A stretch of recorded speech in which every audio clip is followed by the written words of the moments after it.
chamar o nosso convidado de hoje, né? Falando em 7 de setembro, acho que não tem ninguém melhor que alguém que, na verdade, né, é pentaneto, salvo engano, né, da pessoa que criou o 7 de setembro. Nós temos a honra, tá, aqui de ter um convidado muito ativo na Câmara dos Deputados. Aqui estou falando com Luiz Felipe de Orleans e Bragança. Como vai? Tá me ouvindo bem, Luiz Felipe? Muito bem, Morgenson. Como estamos? Tudo bem? Muito bem por aqui, não estamos bem em Brasília, né? Ou pelo menos tem certas pessoas que parecem fingir que estão bem, mas não estão nada bem. Luiz Felipe, eu queria aproveitar para fazer já imediatamente uma pergunta.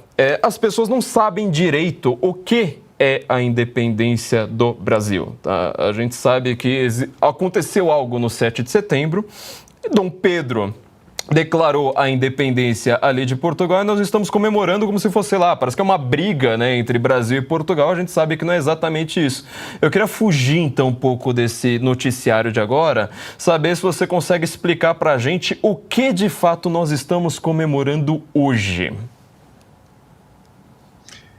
Muito obrigado. Olha, o 7 de setembro é o nascimento do Brasil, né? Tudo que a gente vive hoje, as instituições, a sociedade, a economia, o território, tudo isso não existiria se não fosse o 7 de setembro.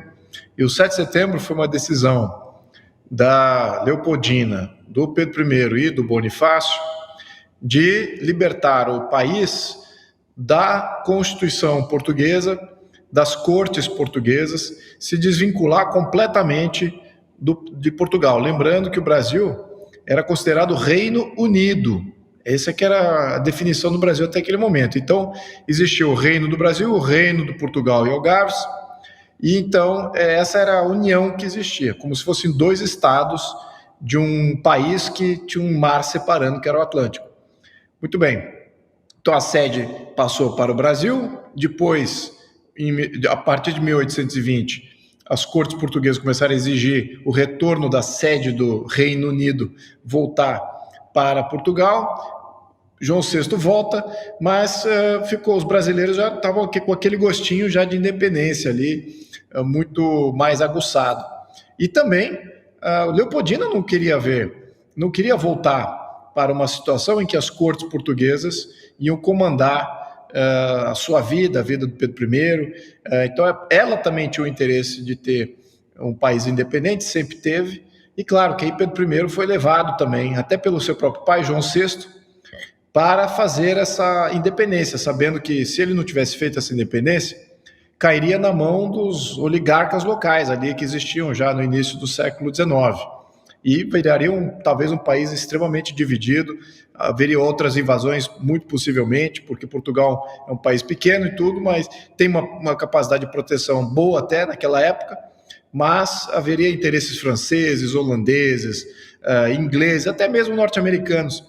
Então, foi necessário até um desconforto para a família de fazer o 7 de setembro. Estariam muito mais confortáveis, não fazendo absolutamente nada, voltando para Portugal, vivendo uma vida de corte portuguesa, aí, mantendo aí o império ultramarino que Portugal ainda tinha.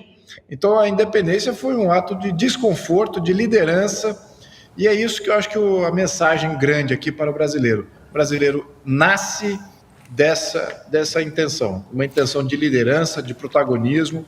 Não nasceu para ser servil, não nasceu para ser quintal de país nenhum, nasceu para ser um país soberano, uma sociedade soberana, e é isso que é o 7 de setembro.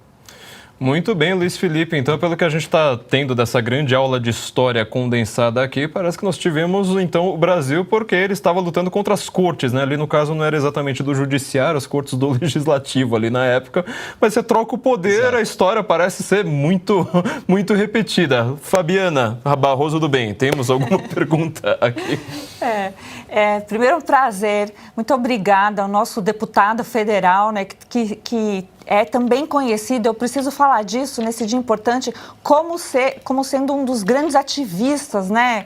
A gente sempre se encontrou nessas manifestações, eu tenho muito orgulho por isso, eu sei que você sempre levantou a bola, muito bem jogada, as ruas estão fazendo falta, a gente está tentando entender e tentando fazer o nosso melhor. Você em Brasília como deputado, nós aqui como comunicadores, tentando, né, entender esse sentimento aí da população, mas vou até trazer para algo assim que não parece importante, mas eu acho que seja. Não sei se você viu hoje, aqui em São Paulo, que não teve o hasteamento da bandeira porque não estava o mastro, né? Não pensaram em arrumar o mastro.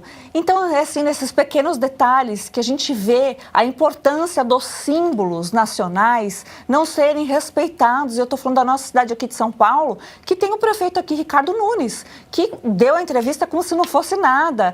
Realmente, né, acho que São Paulo tem bastante problema, mas é uma representação do sentimento em relação ao Brasil, em relação ao que você acabou de explicar da nossa história, em relação à nossa verdadeira luta, que quando a gente tem uma educação bem formada, o brasileiro ele se magoa com isso. Então, gostaria de ouvi-lo em relação a essa política que é um pouco mais regional e dessa sensação de um dia vamos voltar às ruas para fazer o que a gente já fez tão bem feito. Nada a ver com golpismo e tudo a ver com patriotismo.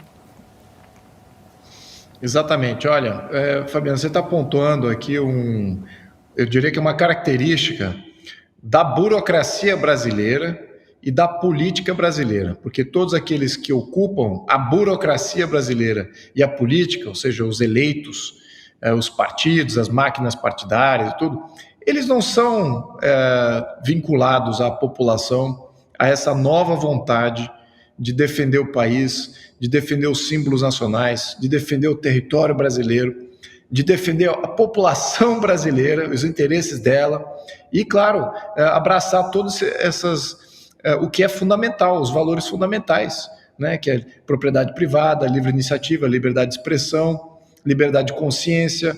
Eles não têm esse interesse, porque eles fazem parte de uma fábrica que já atingiu o seu comportamento há muito tempo.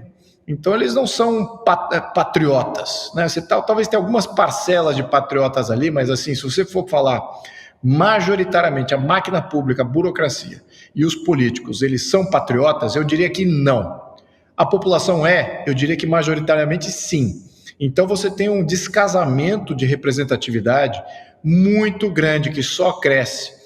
E vimos aí, nos últimos anos, como a sociedade se decepcionou imensamente com a burocracia brasileira, com os membros do Estado brasileiro, com os políticos do Brasil, e é isso que a gente tenta mudar. Aliás, uma das coisas que eu milito, em prol do qual eu milito, é de ter uma interferência direta muito maior da população para remover essas espécies apátridas que ainda ocupam o Estado brasileiro, a burocracia brasileira, a política brasileira. Se a população tivesse mais poder direto de interferência, com o mecanismo aí de democracia direta, certamente muitos desses já teriam saído. Isso inclui militares, inclui Polícia Federal, inclui vários partidos, líderes de partidos, inclui nomeações para STF, STJ e todas as agências reguladoras.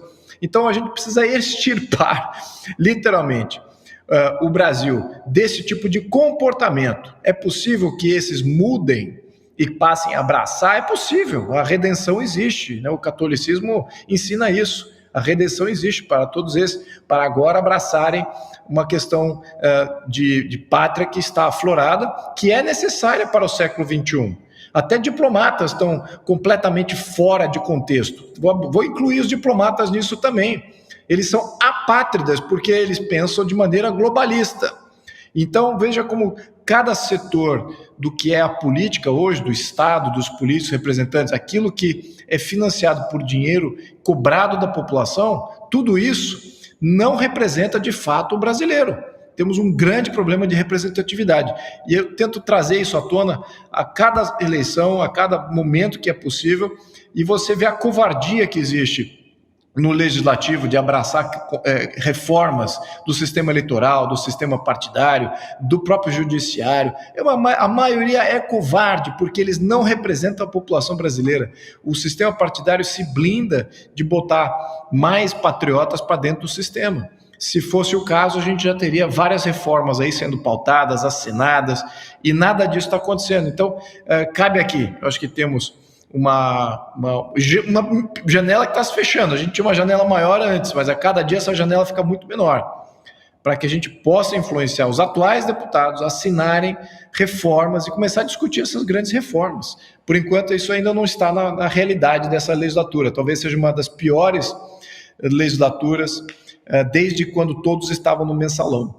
Essa que é a realidade. Eles não têm uma covardia, uma apatia inacreditável.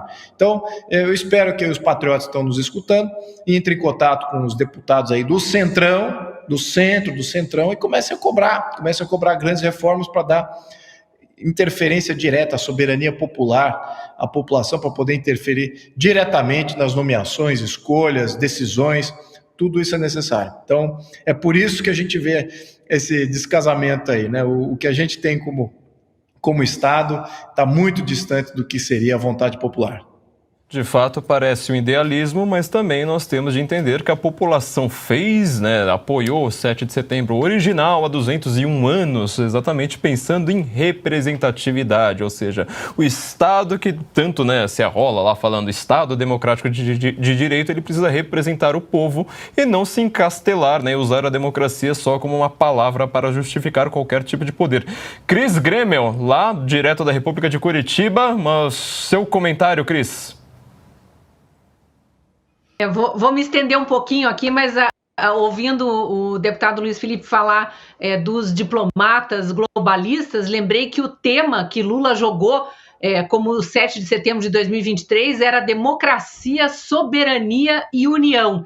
É tudo que esse governo não prega. A gente está vivendo uma ditadura que começou no judiciário aparelhado por Lula e por Dilma, mas agora apoiado por Lula, né? Soberania está sendo entregue, a gente está acompanhando aí esses fóruns globalistas e Lula aplaudindo tudo isso, e união, obviamente, que não há, porque pelo menos metade da população não apoia esse desgoverno e parece que a metade que apoia, os supostos 60 milhões, só existem nas urnas eletrônicas, recusam-se a ir para as ruas, a gente viu isso hoje. Mas eu queria voltar na história, já aproveitando aí a ancestralidade nobre aí do nosso deputado federal, e lembrar da importância da dona Leopoldina, sua, acho que é tetravó, e do José Bonifácio, que eu tenho muito orgulho, pentavó, e eu tenho muito orgulho de falar, já confessei isso em off uma vez numa entrevista pro príncipe Luiz Felipe, de Orleans e Bragança, que eu sou a 7 das milhares de descendentes da 7ª geração de José Bonifácio, e também teve uma importância na independência do Brasil. Então, queria que você nos relembrasse um pouquinho dessas históricas que antes mesmo de Dom Pedro I escreveram ali algo que foi muito importante para a independência. Sim, olha, eu acho que a figura do Pedro I, José Bonifácio e Leopoldina estão entrelaçadas. Pedro I confiava plenamente na Leopoldina. Ele dava poder de procuração praticamente para Leopoldina assinar o que fosse. Não é o caso, ao contrário, a Leopoldina não confiava 100% do Pedro I e nem na geração anterior. João VI não confiava na Carlota, muito pelo contrário, sabia que era uma inimiga declarada. Então ali havia, ao menos de Pedro I com Leopoldina, uma cumplicidade, uma missão muito importante, e Leopoldina, ela, mesmo que tenha vivido muito pouco, ela veio com uma bagagem histórica muito importante, né? A Áustria, o Império Austro-Húngaro, é um império que completamente colocado e ajuntado de diferentes etnias, e era um império que sofria com conflitos 360 graus. Imagina que todas as suas fronteiras haviam conflitos e disputas, e internamente também.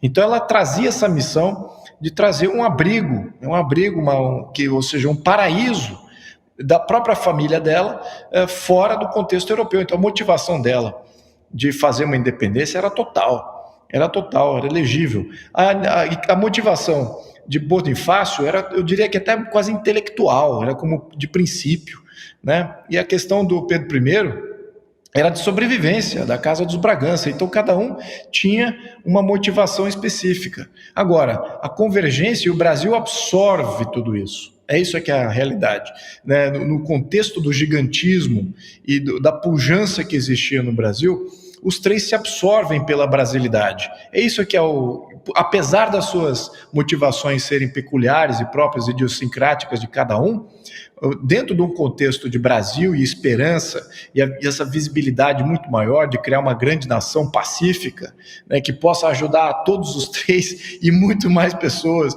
em ter um abrigo, isso, de certa maneira, assumiu o controle. E acho que é isso que foi pontuado aqui, foi muito bem representado nesse contexto. Mas a verdade é que, até na assinatura, né, lembrando que o 7 de setembro é a consequência de uma assinatura da própria Leopoldina, que aconteceu no dia 2 de setembro. E aí mandou um mensageiro com essa assinatura, para praticamente uma declaração, que chegou só 5 dias depois ao Pedro I aqui em São Paulo. Então, levou 5 dias esse trajeto. Então, é engraçado que a iniciativa foi dela, junto com o Bonifácio e o Conselho de Estado. Então, ali já tinha sido definido a questão da independência, né? Se não encontrasse Pedro I, ou se por acaso ele tivesse morrido numa batalha, alguma coisa externa, a Leopoldina seria, de fato, a quem assinou a independência do Brasil. E a proclamação do Pedro I, ela é tão importante, mais do ponto de vista de fato, né, de fato, não o de jure. O de jure já tinha sido consumido, né, o ato de jure, ou seja, no papel, mas o de fato é que eu acho que é o ponto de importância aqui, porque naquela época existia o valor da aclamação, o valor de você ter uma simbiose orgânica com a sua população, com as Forças Armadas, com os diferentes polos e setores da sociedade brasileira, as diferentes regiões do Brasil. E se Pedro I não tivesse ele proclamado, ali mesmo que já tivesse sido passado o fato, o que acontece?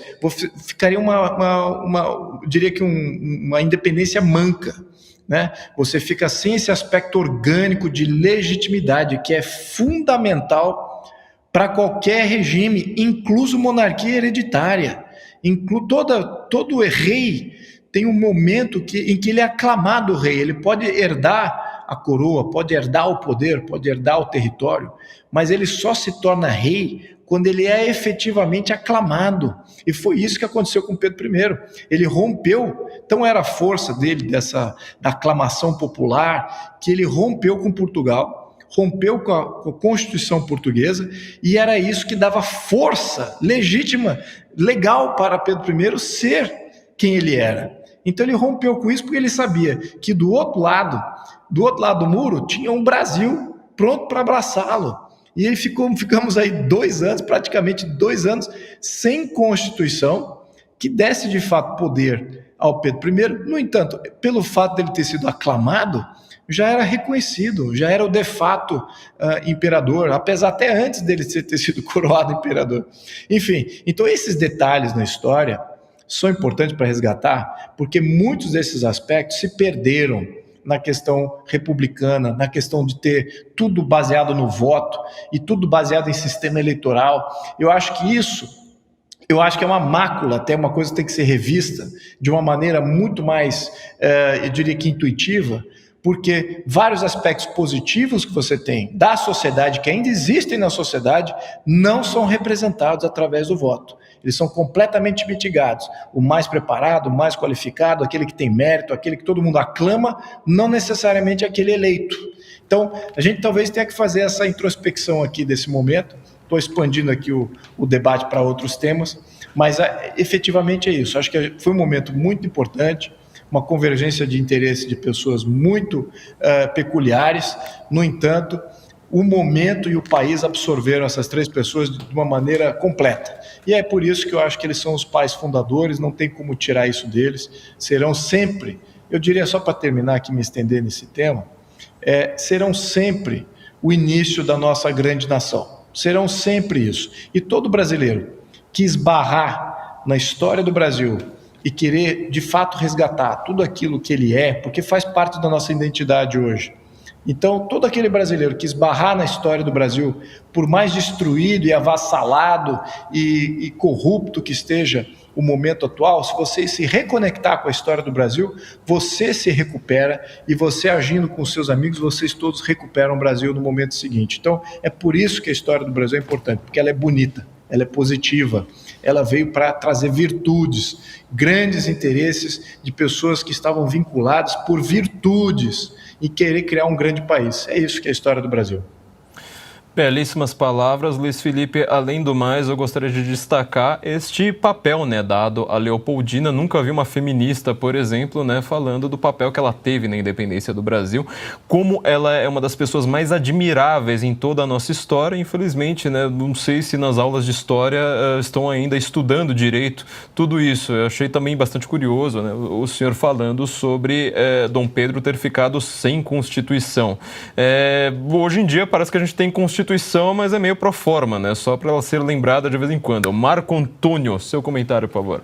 Boa noite, deputado. É uma honra estar aqui na presença do senhor. A gente já participou lá do Show da Manhã no Fio Diário juntos também.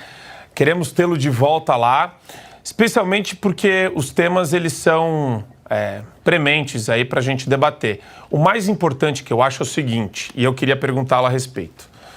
Hoje nós temos uma república absolutamente disfuncional, né? Totalmente disfuncional.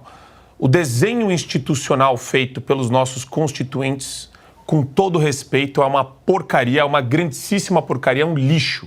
Nossa Constituição é um lixo, são 250 artigos lixo que a gente tem lá, prolixa, confusa, relativista, prato cheio para comunista entrar, né? E daí você tem hoje uma situação de fato no Brasil, que são reis absolutistas encastelados. Onde? No coração do judiciário brasileiro, no Supremo Tribunal Federal. Estão lá os reis absolutistas promovendo o caos, promovendo o reino de terror, promovendo o maior ataque já visto das liberdades públicas do cidadão brasileiro. Nunca a gente viu algo tão funesto e horripilante quanto isso que a gente está vendo agora. E a minha pergunta vai no seguinte sentido: tudo precisa reformar, é um lixo. Pegar a reforma política, por exemplo, eu falo isso todo dia na Gazeta, no Fio Diário. Todo dia. São 70 deputados no estado de São Paulo, tinham que ser pelo menos 130. Só pela questão do voto proporcional. Se a Câmara é representada proporcionalmente pela população, é regra de 3. A gente falhou na regra de 3. Então, esquecendo a reforma política, que eu sinto que também é uma das reformas prioritárias, voto distrital, todos esses temas, hoje, o tema mais importante, todas as estradas levam para um judiciário absolutista. Como que a gente resolve esse nó górdio? Eu vejo que existe... aí a minha crítica vai para PL e companhia da oposição. Não vejo nenhuma sinalização de articulação dos deputados federais com Tarcísio de Freitas, com governadores, com deputados estaduais, com vereadores, sobre esse desmonte das liberdades fundamentais que nós estamos sofrendo. Não pode existir jornalista com medo de falar. E existe. Meus colegas têm medo de falar. Meus colegas viram para mim e falam: pô, você tá batendo duro, toma cuidado aí, cara. Quer dizer, isso é inadmissível em qualquer lugar que se preze uma república, muito mais uma república democrática. Então, eu queria saber, existe alguma coisa sendo feita no bastidor a respeito desse nó górdio que é o Supremo Tribunal Federal? Muito bem, obrigado pela pergunta. E olha, vou comentar baseado no que você falou antes. De fato, eu já estou convicto em qualquer tipo de análise que você coloque, qualquer cientista político mundial olhando o Brasil hoje, como é que é a prática, nós não temos mais a república, não temos mais república, isso está nítido, não temos separação de poderes, não temos limites constitucionais que são obedecidos por aqueles que estão interferindo, que majoritariamente tem sido o STF, o Judiciário, nós não temos devido processo legal, direitos individuais, nada na Constituição é absoluto, tudo é relativo, tudo eu diria que rejulgável.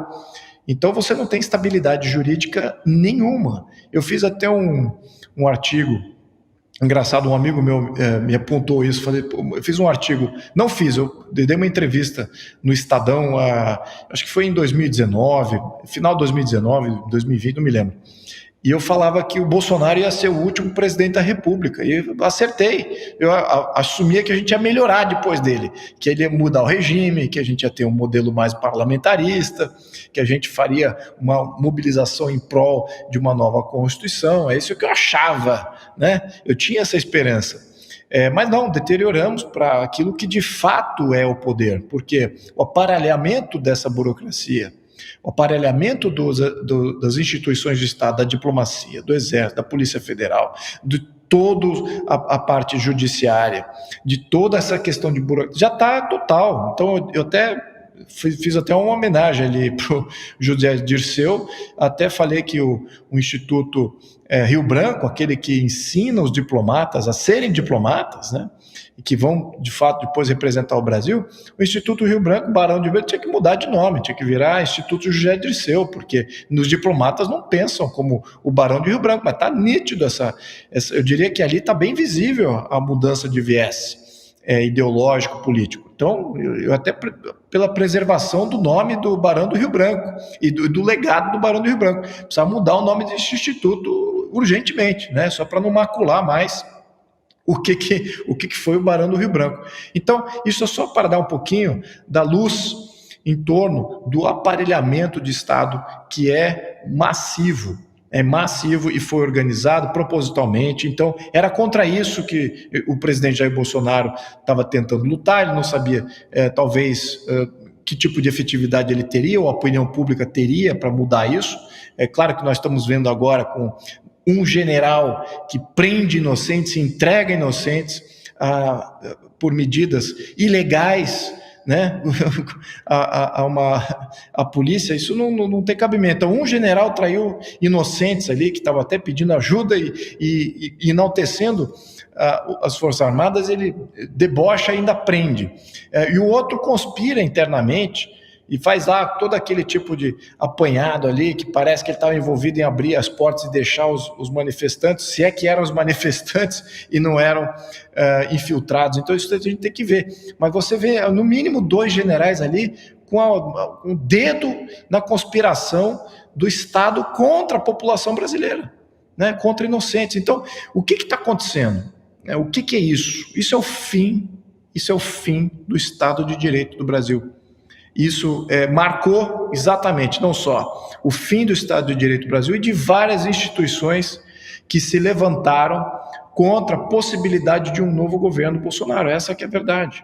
Então, o que é isso? Estamos aqui podemos até dizer que é oligarquia, né? Não é democracia, não é república, é uma oligarquia que de fato agora aflorou e colocou um dos seus mais visíveis no poder, que é esse aí que a gente vê, que se diz presidente. Então, como sair disso? Essa aqui é a pergunta. Eu vou me estender nesse tempo porque você levantou um ponto importante.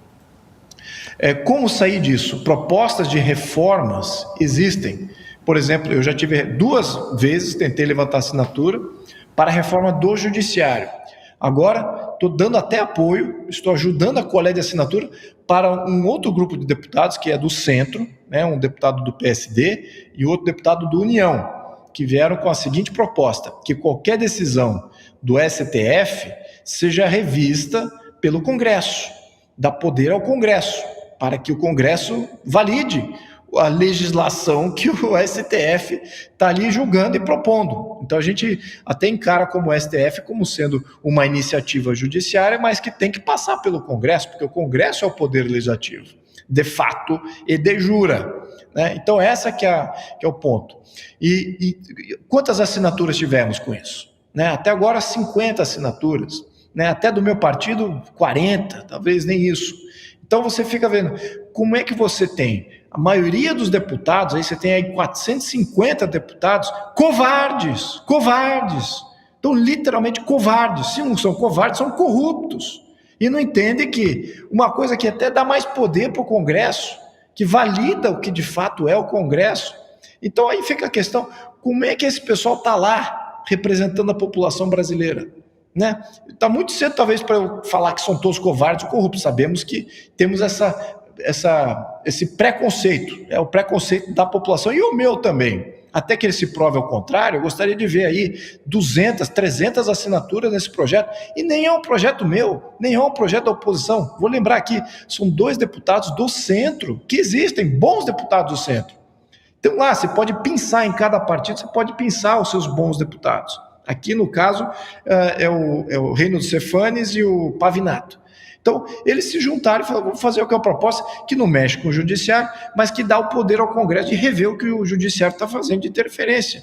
Pô, eu diria que, por que não assinar isso? Então, eu já fiz esse apelo, já fui falar com os outros deputados, já fiz até o apelo lá na tribuna, para os outros deputados assinarem essa proposta. Então, existem propostas. Então, em termos legais, todos aqueles deputados que são do bem, que querem de fato ter um Estado de Direito, ter de fato separação entre poderes, ter de novo reinvigorado não só as competências de cada poder, mas também os direitos fundamentais de cada cidadão, que o Estado não seja o grande tirano e o grande opressor do cidadão. Então, esses deputados, eles já fizeram todas as iniciativas possíveis. Só que, infelizmente, esses deputados, até agora, não estão se apresentando como maioria. Alguns deles foram comprados, outros são, de fato, extremamente voltados a querer criar uma ditadura, que é o plano desse atual governo. Tá? Para mim está nítido isso.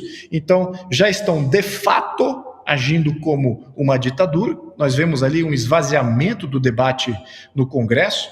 Nós não temos grandes enfrentamentos, você tem uma parcela da esquerda que se pronuncia, que forma opinião, uma parcela da direita que também fazem propostas e denunciam e fazem opinião, e você tem uma massa de deputados ali, de 250 a 300 deputados que não fazem absolutamente nada que lhe é de competência federal.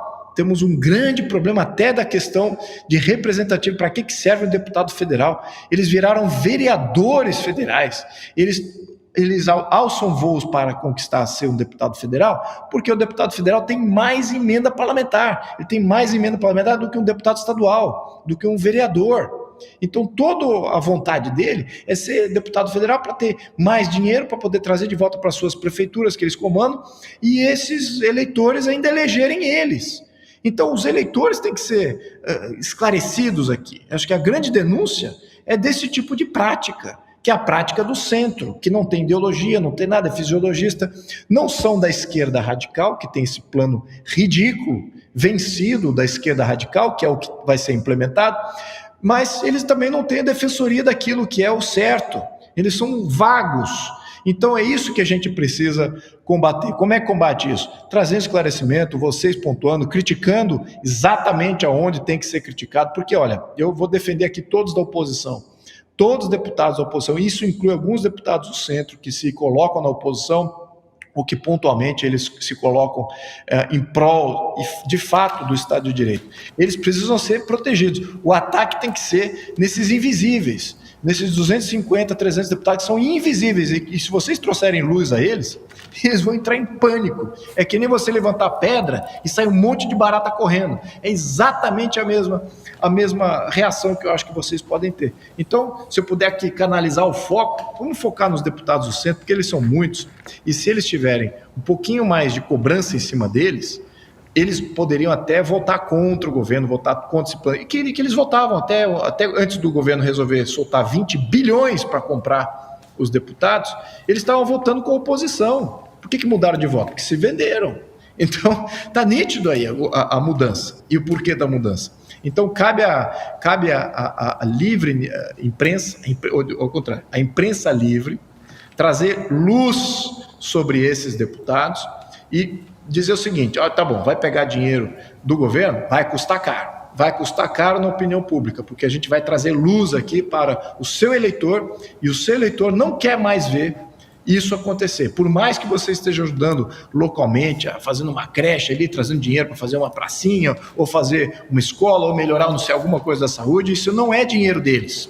Isso é dinheiro que é da população. Tem que esclarecer isso. Enfim, me estendi aqui, desculpa, mas espero ter respondido aqui, Mário Tony. Obrigado pela pergunta.